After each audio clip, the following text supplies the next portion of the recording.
안녕하십니까. 한 주간 주 안에서 잘 지냈었습니까? 이제 벌써 2월도 다가고 이제 새로운 또 3월을 맞이하게 되었습니다. 여러분들 3월 1일 하면 무엇이 생각납니까? 3.1절 기억하고 계시죠? 1919년 3월 1일에 어떤 일이 있었습니까? 우리가 대한민국 조선이 일제의 압박에 항거해서 민족의 대표 33인이 독립선언문을 작성하고 그것을 낭독하고 평화적으로 폭력을 쓰지 않고 조국의 독립을 위해서 전 세계에 만방에 알렸던 그러한 날이 있었습니다.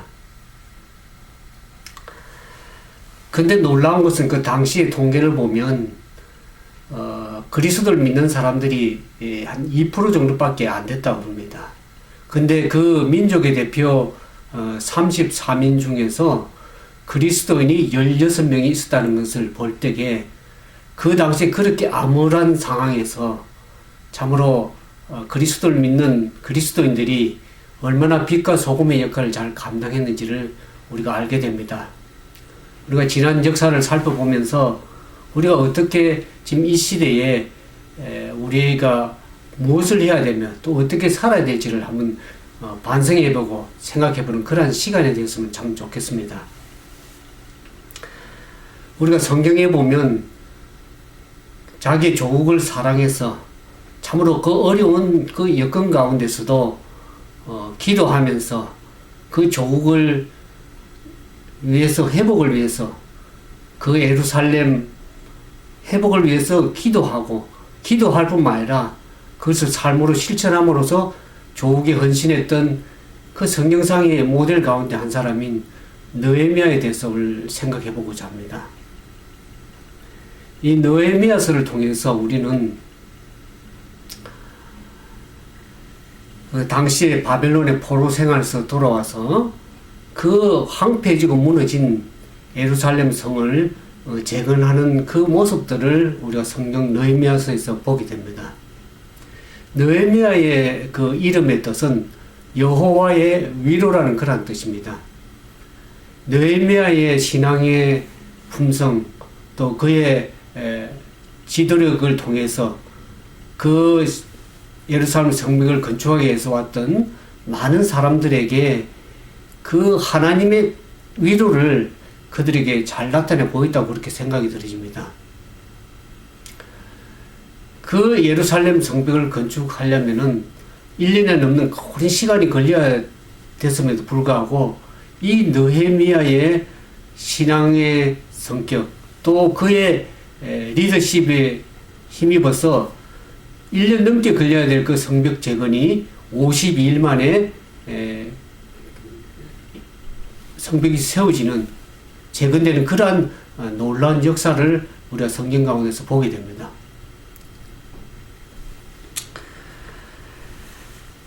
오늘 우리가 이 느헤미야가 그 당시에 그런 성벽을 재건할 때 여러 가지 이방인들의 방해도 많았고 내적으로 위기도 많았지만은 그러나 신앙의 힘과 하나님의 도우심을 힘입어서 그것을 성벽을 잘 재건한 모습을 보게 됩니다.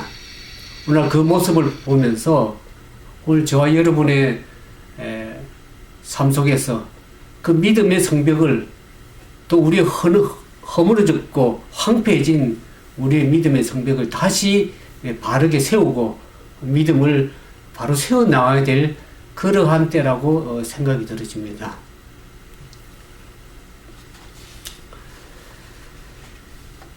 그러면서 오늘 이와 같은 말씀의 비전을 보면서 이 느헤미야가 자기 사명을 어떻게 잘 감당했는지를 우리가 살펴보면서 오늘 저와 여러분의 삶 속에 하나님께 주시는 비전과 사명이 새롭게 되는 그러한 시간이 되기를 주님의 이름으로 축원을 드립니다. 오늘 저는 여러분에게 느헤미야 1장을 통해서 사명과 비전을 위한 기도에 대해서 좀 말씀을 드리려고 합니다. 우리는 그 사명과 비전을 이야기할 때 나의 사명, 또 우리가 지금 살고 있는 이 시대의 사명이 무엇인가를 그렇게 생각을 합니다.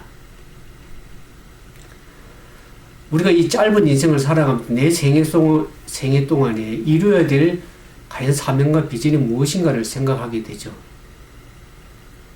그러나 성경이 이야기하는 사명, 성경이 말하고 있는 비전은 그보다 훨씬 더 스케일이 크다는 것을 우리가 보게 됩니다. 하나의 사명을 위해서, 하나의 비전을 위해서 한 세대가 기도하는 것으로 끝나지 않습니다. 한 세대의 비전과 사명이 완성이 되지 않으면 그 다음 세대, 또 그 다음 세대가 완성이 되지 않으면 그 다음 세대도 이어져가는 그러한 것이 사명과 비전이라고 할 수 있습니다.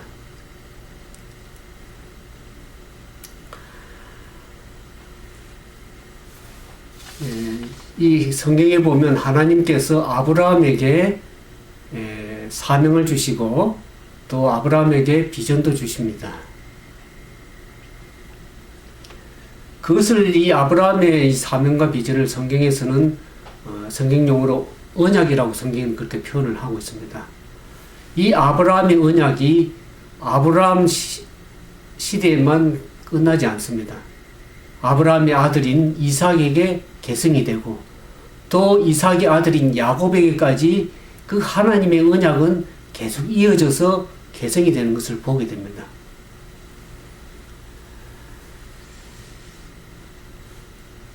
이 성경에도 보면 에레미야는 유다 백성들이, 이스라엘 백성들이 바벨론에 의해서 처참하게 무너지는 그런 장면을 본 사람입니다. 그래서 에레미야는 자신의 민족들이 하루빨리 하나님께 회개하고 돌아오기를 원했습니다. 그러나 에레미야가 이스라엘 백성들에게 그 하나님의 말씀을 전했을 때 백성들은 그 말을 듣지를 않았습니다. 그러므로 그 결과가 어떻게 됐습니까? 바벨론에 무참하게 성이 무너지고 성벽이 무너지고 처참한 상황을 당하는 그러한 역사를 우리가 성경 가운데서 알고 있지 않습니까? 그래서 에레미야는 그 다 무너진 성벽, 황폐해진 그 도성을 향해서 울면서 기도했던 눈물의 선지자였습니다. 그러나 그 에레미야의 기도가 에레미야로서만 끝난 것이 아닙니다. 그 다음 세대에 누가 기도하게 되죠? 이스라엘 백성, 유다 백성들이 바벨론으로 포로로 붙잡혀가는 그 바벨론 포로 생활 70년 기간 동안에 이 다니엘은 예루살렘의 회복을 위해서 창문을 열고 예루살렘을 위해서 기도한 것을 우리가 성경에서 보게 됩니다. 그가 그 기도하면서 그 기도 때문에 사자굴에도 들어갈 그런 위험도 처했습니다.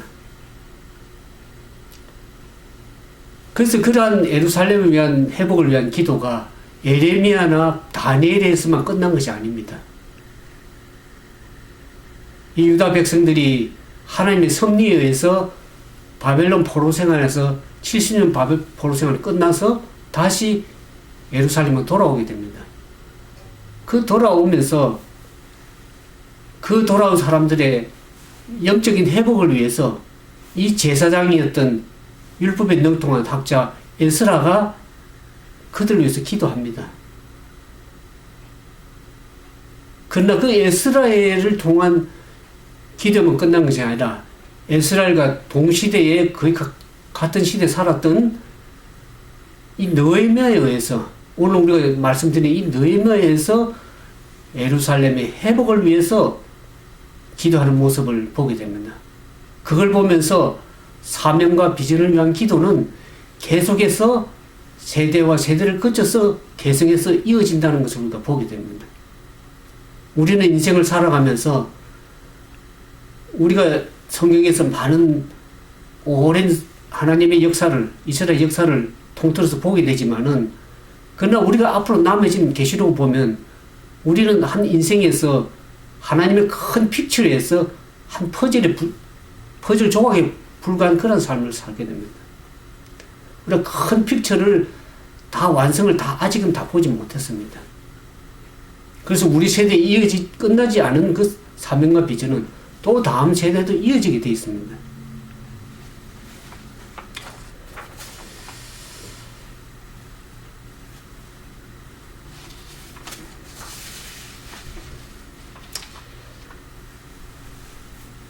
그러면서 이 사명과 비전이 오늘날 저와 여러분 삶 속에 어떻게 이어지는가, 이 느헤미야를 통해서 보면은, 느헤미야 1장에 보면 느헤미야가 그 사명을 위한, 비전을 위한 기도를 드리는 것을 보게 됩니다. 그 사명과 비전을 위한 기도를 시작하는 것을 보게 되죠. 느헤미야 1장 1절에 3절에 보면 이와 같은 얘기가 나옵니다. 하가라의 아들 느헤미야의 말이니라.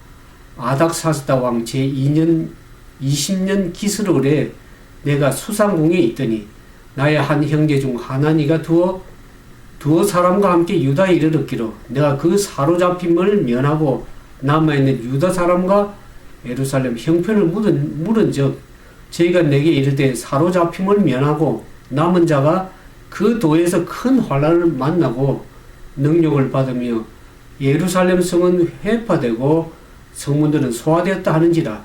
내가 이 말을 듣고 앉아서 울고 수일 동안 슬퍼하며 하늘의 하나님 앞에 금식하며 기도하여, 이런 말이 나옵니다.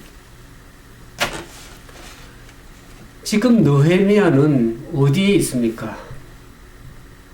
수상궁에 있습니다. 수상궁은 페르시아 황제가 있는, 왕이 거하는 궁궐입니다. 근데 그 형제 중 아우가 되는 하나니아가 와서 그 조국의 형편을 물었습니다. 근데 조국의 형편이 어떻습니까? 그 도에 사로잡힌 면한 사람들이 환난을 당하고 성문은 회파되고 어려운 그러한 형편과 처지를 듣게 되었습니다. 비록 자기는 편안한 궁에 거하지만 자기 조국의 동족들을 생각할 때, 나라를 생각할 때는 얼마나 처참한 형편을 생각하고 슬퍼했다 그랬습니다. 그것을 그냥 지나치지 않고 그들의 처지와 조국의 동족들을 형편의 처지를 생각할 때 그가 슬퍼하며 금식하는 그 형편을 보게 됩니다. 그래서 그 동족들을 위해서, 조국을 위해서 기도할 때에 그가 사명이 생긴 것을, 비전이 생긴 것을 우리가 보게 됩니다.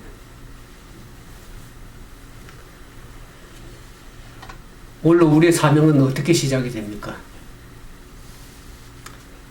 다른 사람의 형편을 돌아보고 처지를 돌아볼 적에, 그들의 마음을 아파하는 것을 돌아볼 적에 우리의 사명과 비전이 새롭게 된다는 것을 보게 됩니다.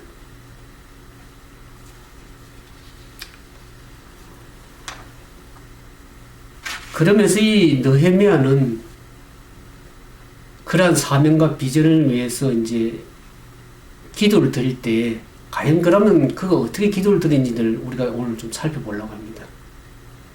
그 느헤미야의 기도를 살펴보면서 오늘 저와 여러분이 우리의 기도가 새롭게 되고 또 보다 성숙한 그러한 기도의 삶이 되기를 진심으로 바랍니다.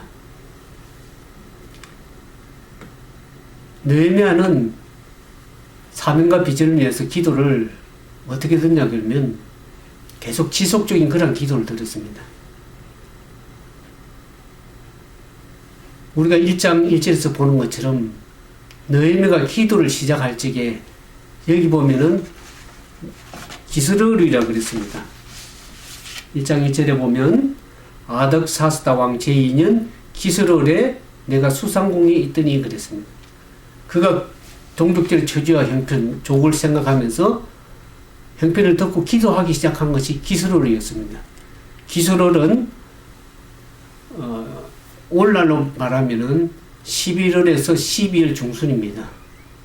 그러면서 그가 2장 1절에 보면 그의 기도한 것이 응답이 되어서 아닥사스다 왕으로부터 예루살렘에 돌아가서 성벽을 재건하도록 허락받은 것이 니산월이라는 것이 2장 1절에 나옵니다.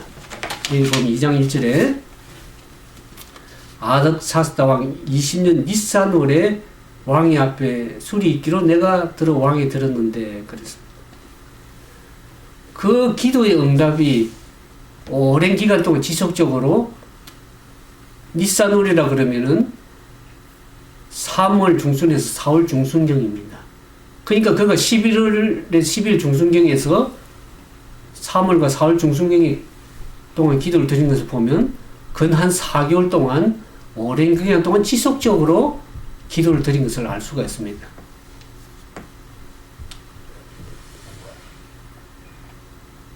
우리가 이 한 기도 제목을 가지고 한 몇 달, 몇 년 동안 이렇게 오랫동안 기도하기 참 쉽지가 않습니다.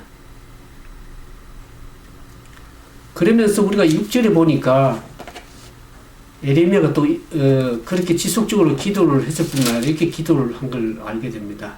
1장 6절에 보면 기도하는 가운데 너희의 기도 가운데 보면 1장 6절에 이제 종이 주의 종 이스라엘을 위하여 주야로 기도하오며 주야로 기도했다 그랬습니다.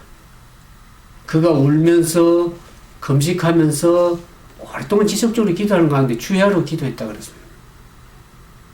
주야로 기도했다는 것은 오랜 동안 끊임없이 시장 기도했다는 의미도 있지만은 한 문제를 놓고 같은 문제를 놓고 지속적으로 규칙적으로 계속 기도한 모습을 우리가 보게 됩니다.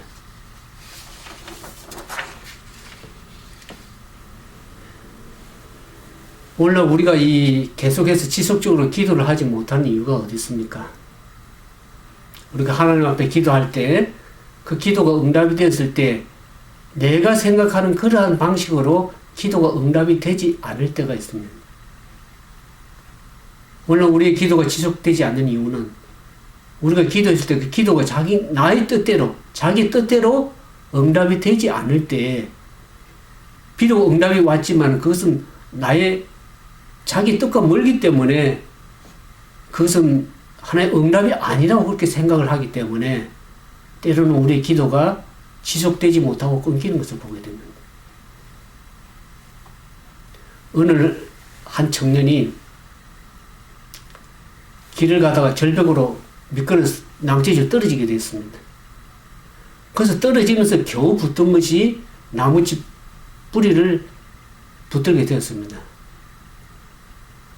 그래서 그 낭떠러지 밑을 보니까 너무나 아찔하고 힘들었습니다. 또 위를 쳐다보니까 자기 힘으로 올라갈 수 있는 그런 능력이 전혀 없습니다. 우리가 긴급한 처지가 되면 어떻습니까? 기도하게 되죠. 그래서 그 청년은 기도할 수밖에 없었습니다. 그래서 기도를 하게 되죠. 하나님, 내가 비록 교회를 열심히 나가지는 못했지만 내 마음속에는 하나님이 늘 자리 잡고 있었습니다. 하나님께서 살아계시다면은 오늘 나의 기도를 좀 들어달라고 그렇게 기도를 하는 것을 보게 됩니다. 그럴 때 위로부터 음성이 들렸습니다. 내가 너를 도와주리라. 그와 같은 음성을 들었을 때 이 청년의 마음속이 어떻습니까? 아, 하나님 감사합니다. 하나님께서 나를 구원해 주시면, 살려주시면 내가 하나님께서 모든 최선을 다하겠습니다. 그렇게 기도를 들었죠. 그럴 때 하나님께서 한 음성을 주셨습니다. 그러면 너가 지금 붙들고 있는 나무 뿌리를 손을 놓아라 그랬습니다. 근데 그 청년이 그러나 밑을 쳐다보니까 너무나 낭떠러지라 엄두가 나지 않았어요. 그래서 그 청년이 뭐라 그런 줄 압니까? 위를 쳐다보면서 그 위에 하나님 말고는 또 다른 사람 없습니까? 그런 얘기를 여러분들이 좀 들은 분이 있을지도 압니다. 오늘날 우리의 기도가 나의 뜻대로 응답이 되지 않았다고 그래서 그것은 하나님의 응답이 아니라고 생각하고 그렇게 생각하기 때문에 우리의 기도가 때로는 지속적으로 하나님 앞에 드리지 못할 때가 많습니다.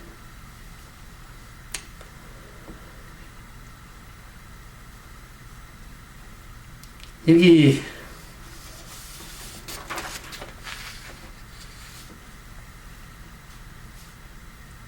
올 또한 두 번째로 보면은 우리 기도가 지속되지 못한 이유가 나의 뜻대로 응답되지 않아서 기도가 끊기는 경우도 있지만 때로는 우리가 관심이 없기 때문에 기도가 지속이 되지 못할 때가 많습니다. 어떤 문제에 대해서, 어떤 사건에 대해서, 어떤 일에 대해서 우리가 기도를 할 적에 거기에 대한 관심이 있어야 기도가 되는데 관심이 없게 되면 기도를 하지 않게 됐죠. 근데 오늘 느헤미야는 어떻게 지속적으로 그렇게 기도를 할 수 있었습니까? 그는 이스라엘 백성들과 유다 백성들을 향해서 또 자기 족을 향해서 끊임없는 무한한 그러한 관심을 가지고 있었습니다. 그의 형편과 족의 처지와 황폐해진 성벽을 생각하고 또 여러 지방에서 환란에서 지방에 거하는 그 백성들이 자기 동족들이 위기를 만나고 어려움을 당하는 그 상황을 볼 적에 그는 관심을 가지고 기도할 수밖에 없었습니다. 오늘날 저와 여러분의 관심은 어디에 있습니까? 나의 목적과 나의 욕망이 이루어지기를 기도합니까? 아니면 내 뜻과 내 비전이 이루어지기를 그렇게 많이 기도합니까? 오늘 여러분들의 기도가 지속이 되려고 그러면 어떻게 됩니까? 나의 뜻, 나의 욕망, 나의 비전이 이루어지기를 기도하기보다는 하나님이 이루고자 하시는 뜻이 무엇인지, 하나님의 관심이 무엇인지에 대한 뜻을 가지고 구하고 묻는 그런 기도가 될 때에 우리의 기도는 계속 지속적으로 기도할 수 있는 겁니다. 나의 초점이, 기도의 초점이 내가 아니고 다른 사람, 또 하나님의 뜻이 무엇인지를 관심을 가지고 기도할 적에 우리는 하나님의 심정을 가지고 지속적으로 기도를 할 수가 있습니다. 그 다음에 우리가 지속적으로 기도할 수 있는 이유는 우리가 기도할 적에 그 기도를 하나님께서 응답하실 것이라는 걸 믿고 기도를 해야 될 것입니다. 이 시편 62편 1절에서 2절에 보면 이와 같은 말씀이 있죠. 나의 영혼이 잠잠히 하나님만 바라며 나의 구원이 그에게서 나는도다.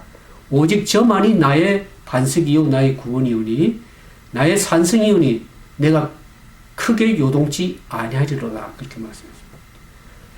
우리가 어떤 형편에 처하든지 간에 나의 힘이 되시고 나의 구원이 되시고 반석이 되시고 요새가 되신 그 하나님이 그 문제를 해결하실 분이라는 것을 믿을 때 우리는 지속적으로 기도를 할 수가 있을 것입니다.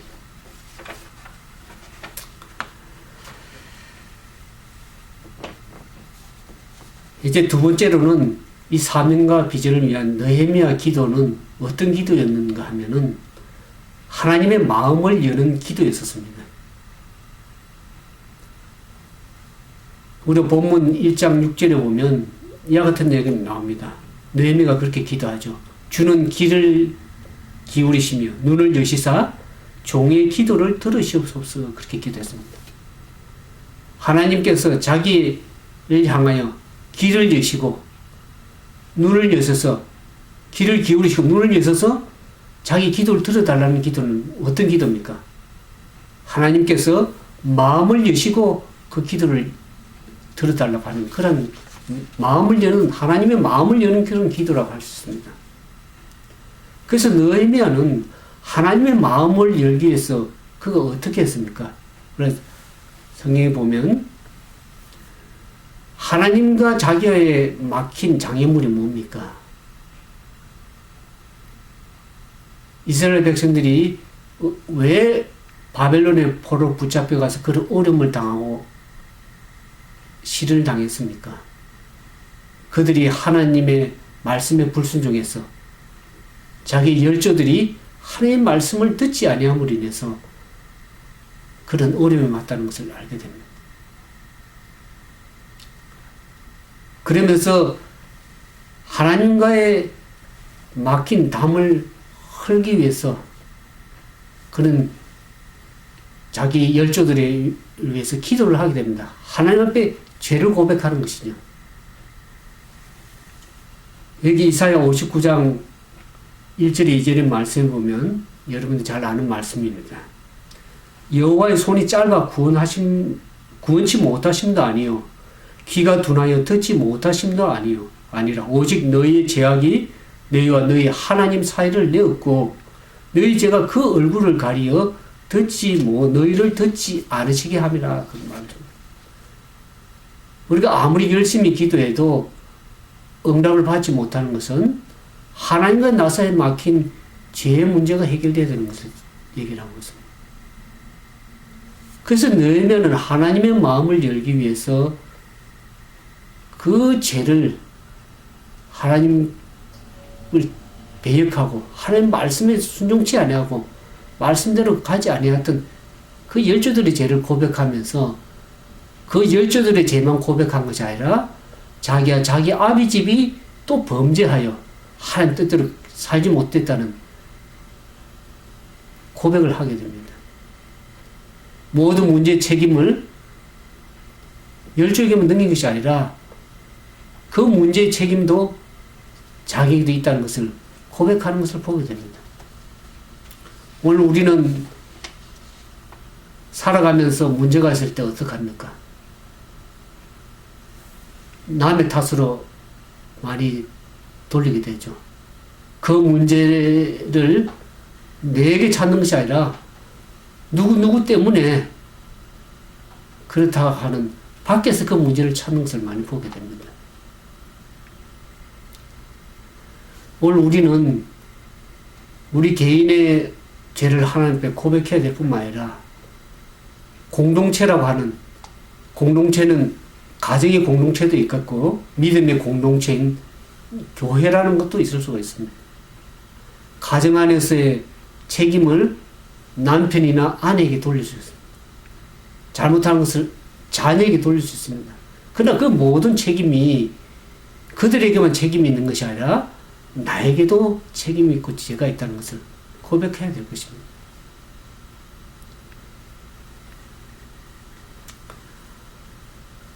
우리가 죄를 찾을 때 나의 입장에서 나의 처지에서만 찾으면 올바른 죄를 찾기가 참 쉽지가 않습니다. 왜냐 그러면 우리는 우리 자신을 합리화하기 참 쉬운 사람들이기 때문입니다.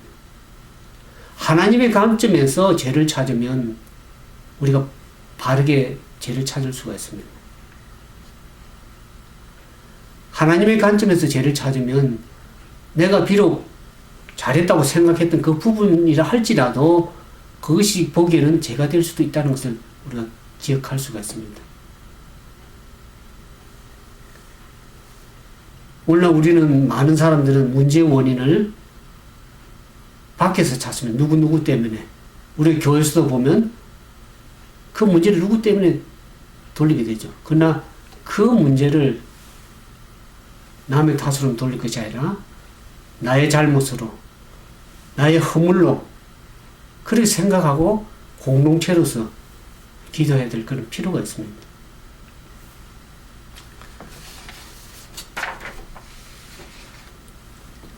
그러면 이와 같은 문제가 죄의 문제를 우리는 어떻게 해결해야 됩니까? 그 문제를 깊이 있게 다루지는 않겠지만 잠깐 언급하면은 이사야 1장 18절에 보면 이렇게 얘기하죠. 여호와께서 말씀하시되 오라 우리가 서로 변론하자. 너희 죄가 주홍 같을지라도 눈과 같이 휘어질 것이요 진홍같이 붉을지라도 양털같이 되리라. 그렇게 얘기를 하고 있습니다. 하나님께서는 우리를 깨끗하게 해주시겠다고 약속하십니다. 근데 그러면서 요한일서 1장 8절 9절에 이와 같은 말씀이 나옵니다. 만일 우리가 죄 없다 하면 스스로 속이고 또 진리가 우리 속에 있지 아니할 것이요 만일 우리가 우리 죄를 자백하면 저는 미쁘시고 어로우사 우리 죄를 사하시며 모든 불의에서 우리를 깨끗하게 하시리라. 아까 같은 말씀이 있습니다. 오늘 그와 같은 말씀을 우리가 아는 우리가 하나님 앞에 우리 죄를 겸손하게 자백하고 고백해야 될 것입니다. 그것이 죄의 문제를 해결할 수 있는 시작이 되는 것입니다.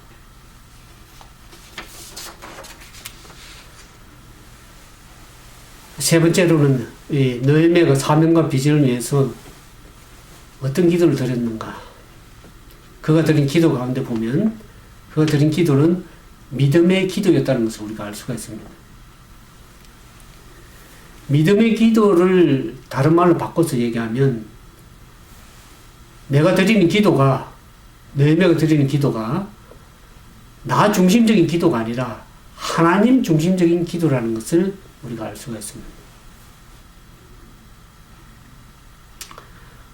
시간상 성경을 찾지는 않겠지만 느헤미야 1장 6절 또 7절, 8절, 9절 보면 계속해서 느헤미야가 언급하는 것이 주를 향하여 주께서는, 주는 또 하나님께 말씀하시는 하나님의 이름으로, 내 이름으로 내가 하나님께서 이 중심이 되어서 구절 구절마다 드리고 있는 것을 우리가 보게 됩니다. 오늘 저와 여러분이 드리는 기도는 어떤 기도입니까? 나 중심적인 나의 요구를 들어달라고, 나의 뜻이 이루어지기 위해서 그렇게 기도합니까? 아니면 하나님 중심을 위해서 중심적으로 기도를 드리고 있습니까?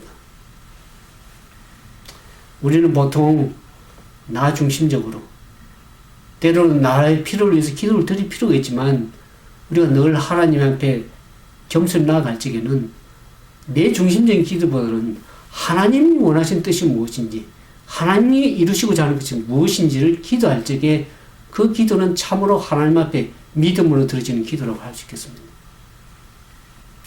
야고보서 4장 2절 3절에 보면 이와 같은 얘기가 나오죠. 너희가 얻지 못하면 구하지 아니하며 구하여도 받지 못하면 정욕으로 쓰려고 잘못 구함이라. 그랬습니다. 우리가 보통 기도 드릴 때 나의 필요와 나의 기도를 드릴 때 그것이 나의 정욕을 위해서 기도할 때가 참 많은 것을 보게 됩니다. 그래서 나의 정욕을 위해서 기도 드릴 때 그 기도를 구함을 받지 못한다고 성경 얘기를 하고 있습니다.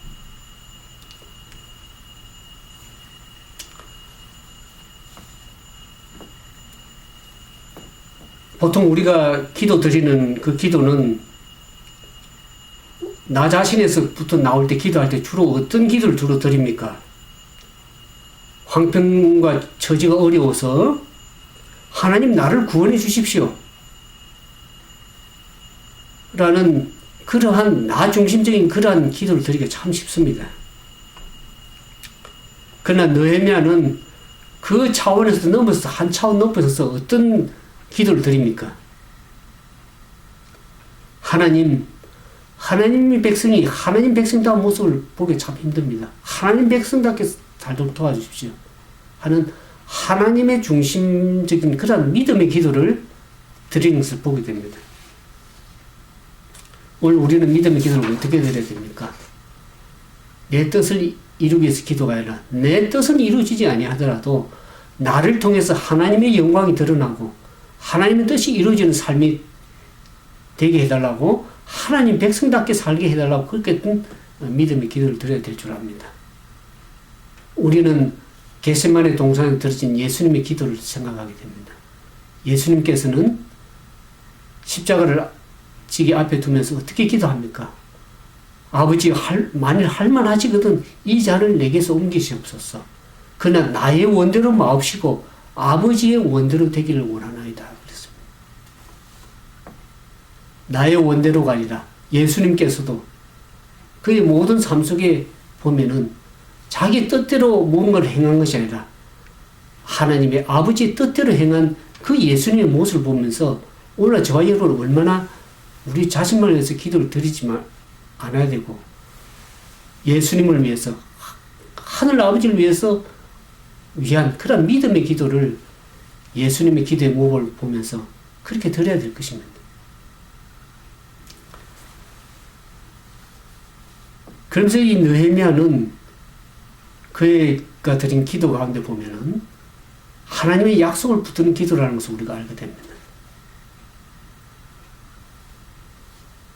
그냥 내 환경과 경험에 의해서 기도하는 것이 아니라 하나님의 약속의 말씀을 붙들고 기도합니다. 우리가 느헤미야 1장 8절에서 9절에 보면 그렇게 얘기를 하죠. 느헤미야 1장 8절에서 9절에 보면 옛적에 주께서 주의 종 모세에게 명하여 가라사대 만일 너희가 범죄하면 내가 너희를 열국 중에 흩을 것이요 만일 내게로 돌아와서 내 계명을 지켜 행하면 너희가 쫓긴 자가 하늘로 끝에 있을지라도 내가 거기서부터 모아 내 이름을 두려고 택하신 곳에 돌아오게 하리라 하신 말씀을 이제 청컨대 기억하옵소서 그랬습니다. 그가 기도한 내용이 하나님의 약속의 말씀을 붙들고 비록 그들의 조상들이 하나님의 약속의 말씀을 어겨서 고난 가운데 힘들어 삶을 살았지만은 이제는 하나님의 말씀을 따라서 순종해서 살 적에는 하나님께서 그들을 돌이켜서 뜻을 돌이켜서 하나님께서 그들을 회복시키겠다고 하는 약속의 말씀을 주장하면서 기도하는 것을 보게 됩니다. 오늘 많은 부모들이 우리 자녀들이 어떨 때 기도를 들어줍니까? 자녀들이 부모가 한 약속한 그 말을 가지고 요구할 적에는 우리는 맥없이 들어줄 수밖에 없습니다.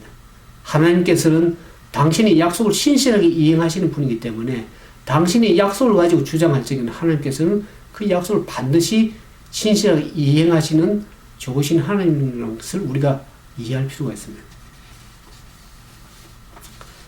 그러면서 이 느헤미야는 간절히 기도한 제목이 무엇인가를 우리가 11절에 보게 됩니다. 여기 11절에 보면 마지막 11절에 보면 주여 구하옵나니 주는 길을 게으리사 종의 기도와 주의 이름을 경외하기를 기뻐하는 종들의 기도를 들으시고 오늘날 종으로 형통하여 이 사람 앞에서 은혜를 입게 하옵소서 그랬습니다.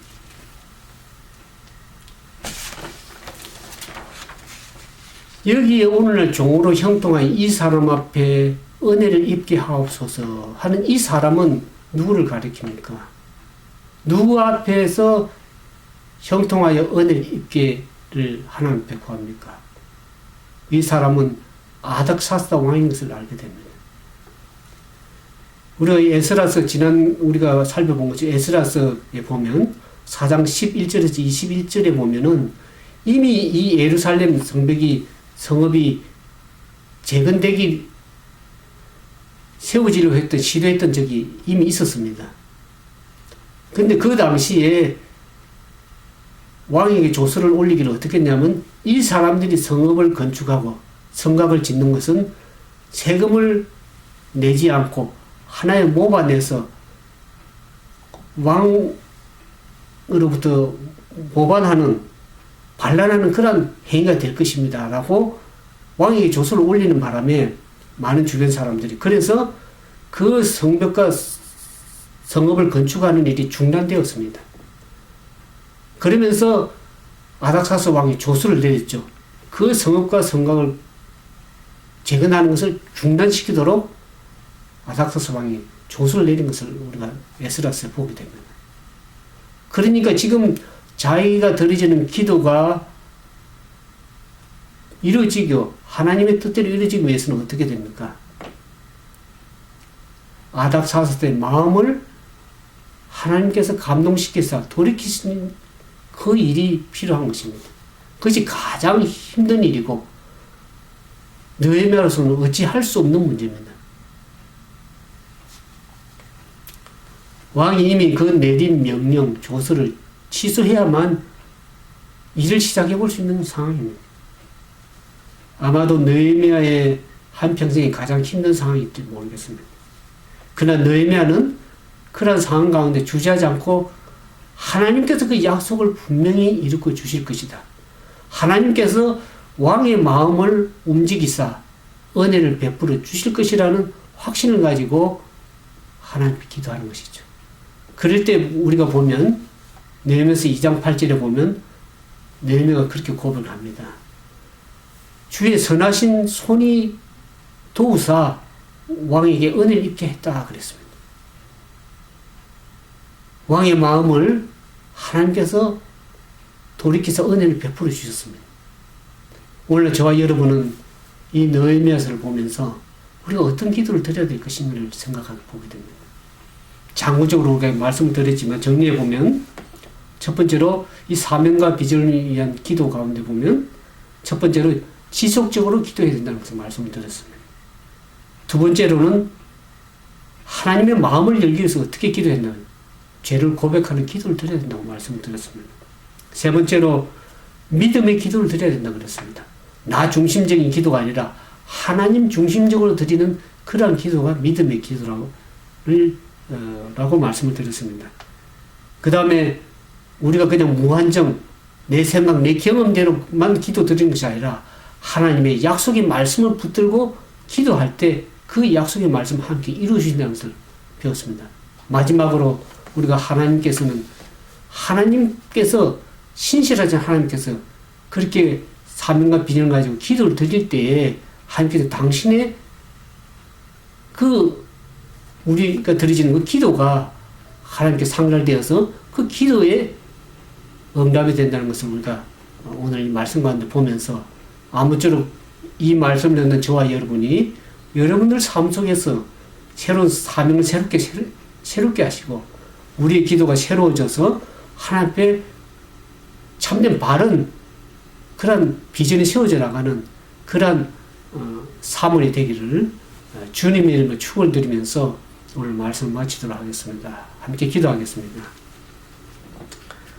참으로 좋으신 아버지 하나님, 우리는 우리 자신만을 위해서 기도하고 우리 자신만의 필요를 위해서 간구하고 살아갔던 적이 얼마나 많습니까? 오늘 느헤미야서가 사명과 비전을 위해서 드리는 기도를 통해서 우리의 기도가 어떤 기도가 되어야 되며 우리가 어떻게 기도하면 우리 뜻을 하나님께 구해야 될지를 오늘 다시 한번 생각할 수 있도록 은혜를 베풀어 주신 것이나요 감사를 드립니다. 날마다 우리가 우리 자신을 하나님께 드리기를 원합니다. 우리 이웃의 필요를 위해서 기도를 드리기를 원합니다. 하나님의 선하신 뜻이 이루어지기를 기도드립니다. 그래서 우리의 사명이 새로워지고 우리의 비전이 새롭게 되어서 하나님 뜻에 합한 그런 사명과 기도의 사람들 다 될 수 있도록 주께서 은혜를 베풀어 주실 것을 믿고 감사드리오며 우리 구주 예수님 이름으로 간절히 기도드리옵나이다.